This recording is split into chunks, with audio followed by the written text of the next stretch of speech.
tous. Moi c'est Coralie Creplan, je suis effectivement ingénieure de recherche au CN2A et j'ai le plaisir de vous parler aujourd'hui d'un sujet qui me tient beaucoup à cœur, qui est celui de la recherche participative en santé mentale ou santé psychique comme on vient de le dire. Cette présentation elle est divisée en deux, comme je suis venue avec Antoine qui vient d'une autre structure lilloise lui aussi, donc on va vous en parler tous les deux. Notre objectif en tout cas c'était de vous donner quelques éléments de compréhension sur le savoir expérientiel, sur la recherche participative et de pouvoir l'illustrer à travers certains de nos travaux respectifs avec évidemment l'idée de peut-être vous donner envie d'essayer vous aussi. Alors brièvement, la structure dans laquelle je travaille, le CN2R, au Centre National de Ressources et de Résilience, c'est un centre public qui est dédié à l'étude des psychotraumatismes en France.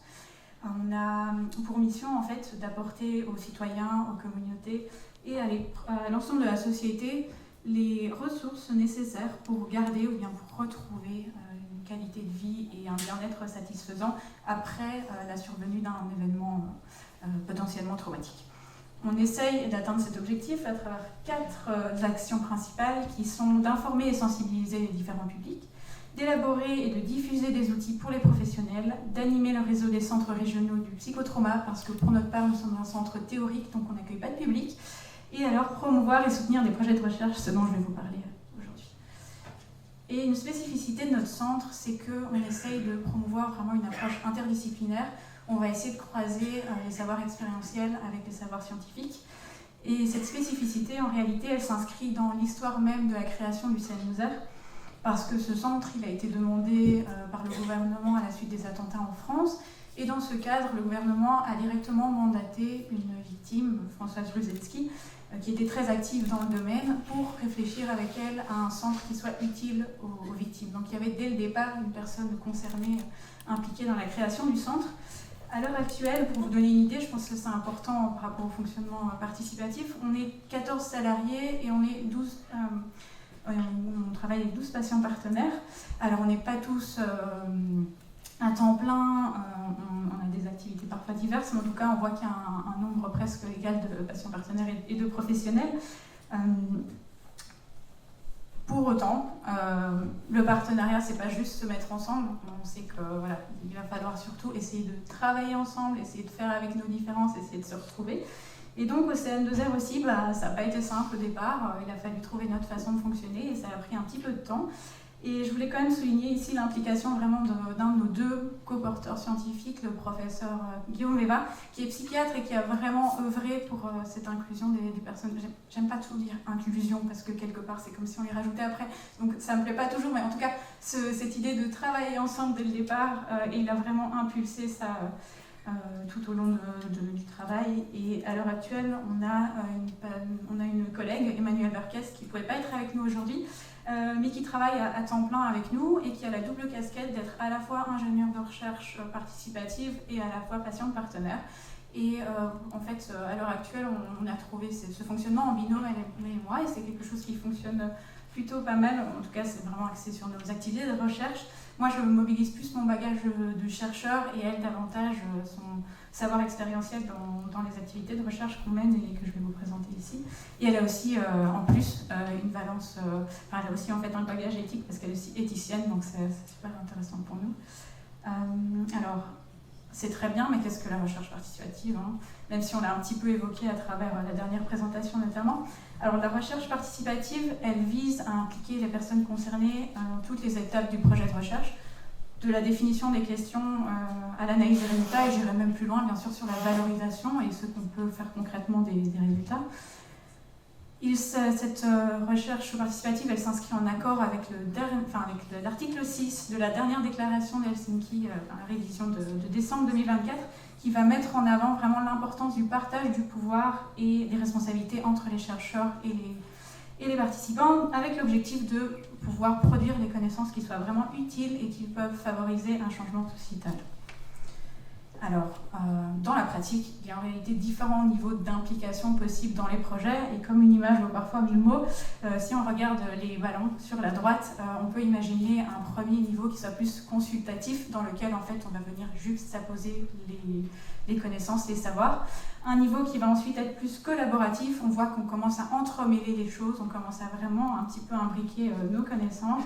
Et puis un troisième niveau qu'on va dire participatif, qui est celui qu'on cherche à atteindre, dans lequel on voit que avec l'adage, le total vaut plus que la somme des parties, on crée quelque chose de nouveau, on voit que les savoirs sont presque comme fusionnés, finalement on ne pourrait plus les séparer parce qu'on crée quelque chose de nouveau. Pour autant, dans la pratique, la souplesse elle est aussi de mise. C'est pas simple d'atteindre ce niveau participatif et voilà, on travaille aussi avec la réalité des objectifs des projets, mais surtout des contraintes de chacun. Alors, il existe plusieurs modèles de recherche participative, je ne vais pas rentrer dans les détails ici, mais pour notre part, nous on se base sur le modèle de la CBPA, qui est la Community Based Participatory Research, qui est le modèle proposé par le Dr Barbara Israel. Et ce modèle, il repose sur 9 grands principes et 2 concepts que nous, on a travaillé ensemble pour se mettre d'accord sur le cadre de travail et qui nous permettent de cibler un peu notre façon de fonctionner. Et pour vous donner une idée, un des 2 grands concepts, le concept d'humilité culturelle, il met en avant l'importance de considérer qu'on n'a pas fini d'apprendre des différentes cultures, des savoirs des différentes cultures, des savoirs de différentes natures de façon générale. Et donc c'est important de pouvoir développer une approche d'ouverture, de réflexivité et aussi de prise de conscience de nos différents biais et de nos bagages que l'on a tous. Au-delà de ce cadre de travail, on s'est rendu compte aussi qu'on avait besoin de revenir à qu'est-ce que le savoir expérientiel. C'est quelque chose qu'on ne fait pas spontanément. Or, je pense, on trouve que c'est important pour pouvoir comprendre qu'est-ce qu'on va essayer de mobiliser ensemble et puis pour légitimer aussi ce que peuvent apporter les patients partenaires. Donc, le savoir expérientiel, on pourrait dire que c'est en santé mentale ou en santé psychique, c'est l'expérience directe, sans médias, d'un ou plusieurs troubles. Et on pourrait considérer le savoir académique comme ce que c'est et le savoir expérientiel comme ce que ça fait. Et à ce stade, ma collègue Emmanuelle, elle vous parlerait certainement de l'exemple de la chauve-souris de Thomas Nagel, qui écrit qu'un chercheur peut savoir beaucoup de choses sur la chauve-souris, voire probablement connaître mieux certains mécanismes biologiques de la chauve-souris, comme l'écolocalisation, etc. Pour autant, il ne saura jamais ce que ça fait d'être une chauve-souris. Et partant de ce postulat, de façon plus générale, il y a des auteurs, dont des auteurs néerlandais que nous on aime beaucoup, Ding et Strebos, qui vont écrire que l'expérience vécue va modifier notre rapport au monde et donc influencer la façon dont on va expérimenter nos prochaines expériences, les prochains événements. Donc en quelque sorte, lorsque l'on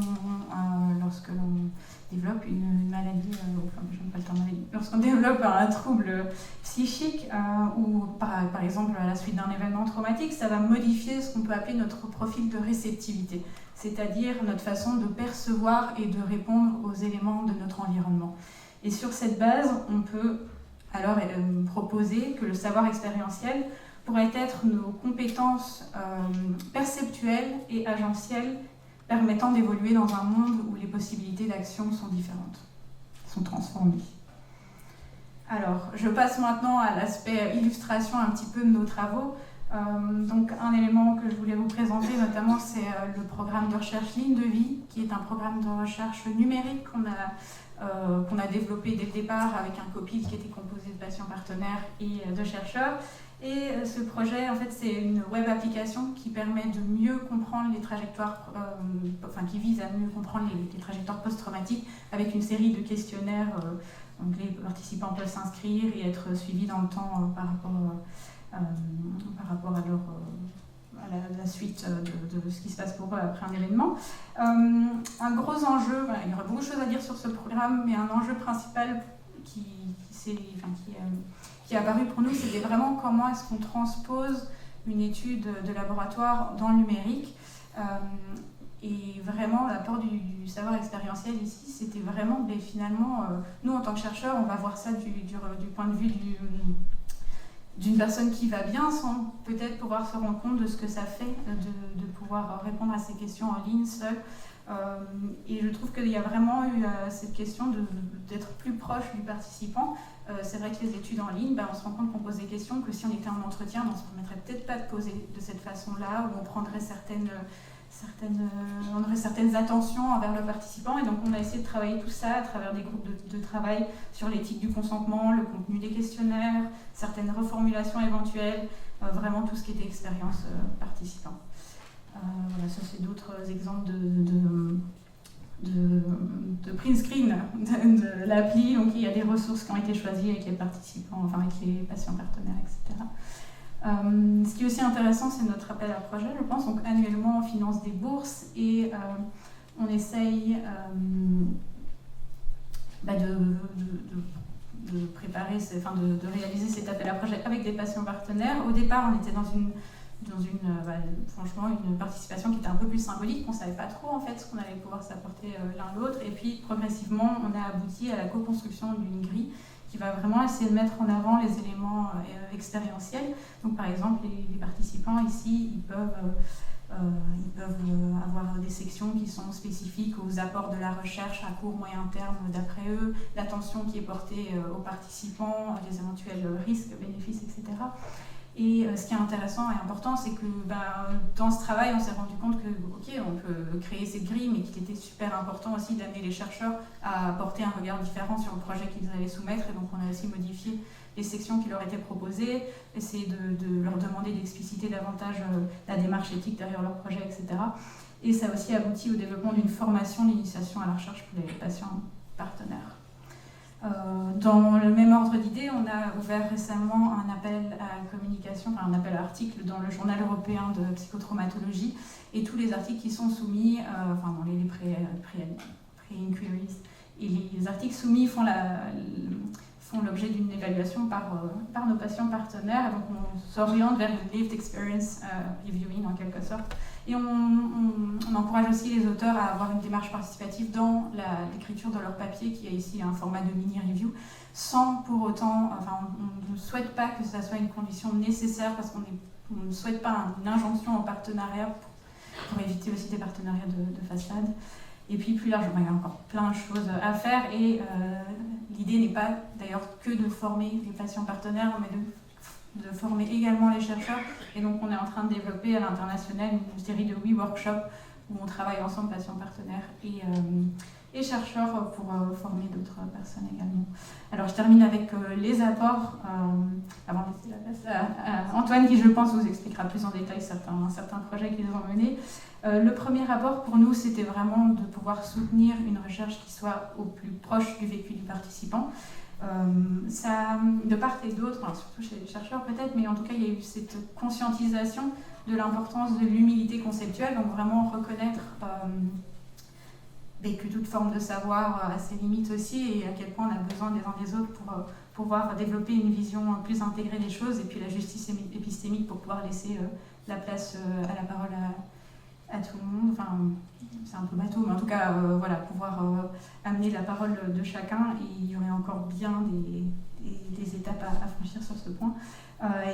Ça nous a aussi permis une meilleure régulation des enjeux de pouvoir dans l'équipe, avec les patients partenaires, mais je pense qu'on a déjà parlé pendant la journée, mais ces enjeux de pouvoir, ils sont aussi présents au sein des disciplines, ils sont présents aussi au sein des équipes, au-delà du patient partenaire et du professionnel. Ça nous a permis une meilleure identification de ce qu'on peut appeler des zones de porosité, à savoir des espaces où on sent que le savoir du chercheur et le savoir du patient, il se rejoint, il est en résonance, et dans ces conditions-là, on peut identifier des nouvelles pistes de travail qui seraient intéressantes. Et tout ça avec plus d'envie, plus de motivation et moins d'inconfort et d'appréhension. Et donc, pour faire le lien avec la session de cet après-midi et ce qu'on vient d'évoquer, ça permet surtout de développer une autre posture et de dépasser des a priori, ce qui, avec ce qu'on vient de dire tout à l'heure, permet peut-être de se rendre compte qu'on est plus proche qu'on ne le pensait, et de favoriser directement le contact, et donc participer à réduire la stigmatisation. Voilà, je termine avec juste quelques verbatims de l'équipe parce qu'on essaye après chaque action d'avoir des moments d'auto-évaluation et puis des entretiens un peu pour voir comment améliorer les choses. Et donc, parmi les patients partenaires, au début, on pourrait avoir des verbatims du type « mais je ne suis pas chercheur », ils vont se rendre compte de mon imposture, je ne vois pas ce que je vais pouvoir apporter, d'où l'importance aussi de travailler le savoir expérientiel. Et après, on a des choses du type je suis content, je vois ce qui a été dit, a été accepté par l'équipe et pris en compte, des choses sont en train de changer un petit peu grâce à moi, ça me fait plaisir. Et du côté du chercheur, il y avait aussi des a priori au départ, avec franchement, on m'a dit que ce serait pas simple, je ne sais pas trop comment on va faire. Et avec des choses qui évoluent vers être dans le concret, ça change tout, je ne pourrais plus faire autrement. Je me rends compte que c'est sortir d'un entre-soi, et c'est une autre ambiance de travail. Il y a un verbatim qui, moi, me parle beaucoup aussi, cela autorise une forme de vulnérabilité positive, comme si on s'autorisait enfin à être vulnérable. Donc je pense qu'il y a l'idée de peut-être qu'on commence à mettre un petit peu plus de soi, un petit peu plus d'humain dans la recherche, sans pour autant se départir de la rigueur qui est absolument indispensable. Voilà, je vous remercie pour votre attention. Je laisse la place à Antoine. Et puis si ça vous intéresse, lors de notre prochain colloque en mars, on va aborder encore davantage ces aspects de recherche participative. Merci.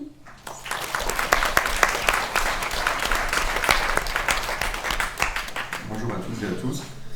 Antoine Lamère, je suis data scientist à la Fédération régionale de santé mentale et psychiatrie des Hauts-de-France et également enseignant-chercheur à l'Université de Lille, dans une équipe qui traite de disciplines différentes. Et je suis un des seuls à travailler en santé mentale et vous verrez que ça a son importance par la suite.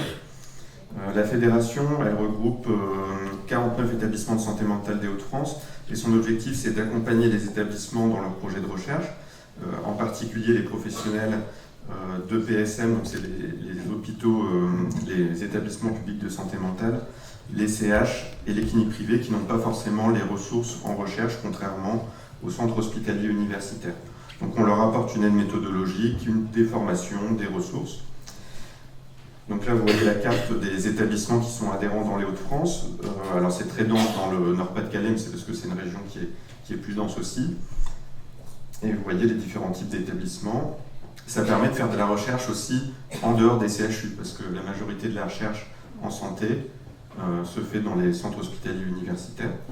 Et donc je vais vous partager un retour d'expérience sur 2 études qu'on a réalisées avec des personnes concernées. Une première sur la réaction à l'annonce du diagnostic de troubles de la personnalité borderline à partir du forum Reddit, et une deuxième étude plutôt quantitative à partir de la base nationale du SNDS, la base de l'assurance maladie, sur la surveillance biologique du traitement au lithium. Alors cette première étude a été réalisée avec Salomé, qui est la petite amie d'un interne en psychiatrie qui est passé dans notre structure, qui a fait 4 ans d'études de médecine et qui a arrêté suite à des problèmes de santé. Et il m'a remonté qu'elle était intéressée pour participer à nos projets. Donc elle a commencé par participer à la relecture d'un article. Elle a un trouble de la personnalité borderline. Et elle a commencé par participer à la relecture d'un article qu'avait fait Florian sur donc son petit ami, sur la base de l'assurance maladie. Et ensuite, elle est venue, donc elle venait souvent à la Fédé, puis elle nous a dit tiens, je voudrais bien me lancer dans un projet. On a regardé un peu les ressources qu'on avait, les méthodes qu'on maîtrisait. Et on est parti sur une analyse qualitative à partir du réseau social Reddit. Et donc pour ça, avec elle, on a brainstormé, on a regardé la littérature, les messages qui étaient postés sur le forum. Et on est parti sur la réaction à l'annonce du diagnostic par les personnes concernées, leur entourage, leurs amis. Et donc pour cette étude, en fait, c'est elle qui a fait l'étude qualitative, donc une analyse thématique pour retrouver les thèmes principaux qui étaient énoncés dans les posts. Elle a rédigé l'article, elle a participé à la correction et à la traduction. Pardon, là c'était la première étude. Je me perds. Donc, à partir de Reddit, on a fait une extraction des posts, on a sélectionné les posts pertinents et ensuite avec l'outil que vous voyez sur la droite, Callcoder, elle a fait l'analyse thématique, c'est-à-dire retrouver les thèmes discutés sur les posts. On a mis en avant 3 thèmes: avant le diagnostic, l'errant solitaire vers un diagnostic, la réaction face au diagnostic avec de temps en temps, une partie de réaction positive, je comprends ce qui m'arrive, je sais ce que je vais faire maintenant, des réactions négatives, je suis perdu, j'ai pas d'espoir, je ne sais pas quoi faire. On pense que ça dépendait quand même souvent de comment l'annonce avait été faite. Est-ce que le médecin donnait des ressources? Est-ce que c'était annoncé sur le pas de la porte? ou alors est-ce qu'il y avait un vrai temps dédié pour expliquer le trouble et ce qu'il fallait faire. Et puis ensuite, la réponse face au diagnostic. Ensuite, on va rédiger des conseils pour les professionnels de santé mentale à partir de cette première expérience. Prendre le temps pendant l'annonce du diagnostic, expliquer la pathologie, rendre le patient acteur des soins et répondre à leurs interrogations immédiates et à distance, dans l'objectif de lutter contre la stigmatisation de la maladie et des personnes concernées. Aujourd'hui, Salomé est médiatrice de santé PER dans un EPSM de la région. On a déjà un article publié, donc celui sur le SNDS, et l'article que je viens de vous présenter est en reviewing dans une revue internationale. Et elle coanime avec moi le groupe régional de recherche sur le trouble de la personnalité borderline. Et on travaille déjà sur les prochaines études. Je vous partage maintenant une deuxième expérience. Donc on travaillait avec une infirmière en pratique avancée sur la base du SNDS. Donc la base du SNDS, c'est la base de l'assurance maladie qui documente toutes les prestations de santé qui sont remboursées. Donc on a à la fois les données sur l'hospitalisation, les délivrances de médicaments en pharmacie d'officine, les biologies en ville, les consultations de spécialistes en ville. Et on s'est intéressé au suivi des recommandations pour l'analyse, la biologie du lithium, la lithémie, après l'administration de lithium. Donc on a fait ça avec une équipe pluridisciplinaire, l'IPA, un psychiatre, les data scientists, et j'ai convié une de mes amies très proches qui prend du lithium depuis 20 ans pour un trouble bipolaire. Et donc elle a participé au plan d'analyse, à l'interprétation des résultats, elle nous a permis de rajouter plusieurs variables dans le modèle qu'on avait oublié. Et aujourd'hui, on a soumis notre article au journal Bipolar Disorder, il est en reviewing. Et donc ça, c'est une expérience très positive, parce que pour la plupart des chercheurs, l'objectif de la carrière, c'est de publier dans le Lancet. Moi, ça sera de publier avec mes meilleurs amis. Donc ça a été positif parce que finalement, c'était des échanges entre collaborateurs, peu importe qu'on soit data scientist, personne concernée ou psychiatre. Ça nous a apporté beaucoup pour les études, parce que finalement, ils connaissent le parcours de santé, ils ont l'expérience du trouble et de la prise en soin. Et aujourd'hui, on travaille à l'intégration d'autres personnes concernées. Alors moi, je dis intégration, mais c'est vrai qu'on peut discuter du mot, quoi. Donc je fais le tour de mes amis pour demander à qui a quoi et qui est intéressé. Alors, le biais dans l'expérience positive, c'est que c'était des personnes que je connaissais déjà, donc c'est forcément plus facile. Et puis donc, c'était donc plus facile parce que aussi à la FEDE, on a l'habitude de travailler en équipe pluridisciplinaire avec des établissements en dehors des CHU, donc c'est-à-dire pas que des chercheurs professionnels entre guillemets. Nous, on est OK sur le fait qu'il n'y a pas besoin de diplôme pour faire de la recherche et puis en plus, on a des méthodes à mettre à disposition qui ne nécessitent pas des années d'études, mais juste être pratique et dégourdi, donc ça se fait. Et puis quand j'ai partagé, je ne l'ai pas noté, quand j'ai partagé cette expérience à mes collègues chercheurs qui travaillent dans d'autres spécialités, je leur ai dit, nous en psychiatrie, on travaille avec les personnes concernées. Ils m'ont dit, ah bon, vous touchez ? Bah oui, ils connaissent quand même plus de choses que nous sur le trouble, la prise en soins, etc. Ils m'ont dit, ah ouais, c'est vrai, donc je leur donne 2-3 exemples. Ah bah ouais, c'est vrai qu'ils savent de quoi ils parlent. Et après, ils m'ont dit quand même, bon, il faut quand même qu'ils soient stabilisés. Et là, je leur ai dit, en fait, là, c'était quand même plus facile de travailler avec eux qu'avec beaucoup de professeurs des universités et de médecins. Et là, ils ont tous acquiescé quand même. Et donc, nos perspectives, c'est de poursuivre donc, avec un autre ami sur le TDAH, de continuer les collaborations avec Élise et Salomé, et puis de maintenant essayer d'étendre ça à d'autres méthodes, puisque là on était parti sur du Kali, donc on a juste besoin d'un logiciel et de Postredit, de la base du SNDS, et puis donc on va mettre en place d'autres études, une étude prospective et interventionnelle, et puis sans doute des focus group ou d'autres formats. Merci pour votre attention.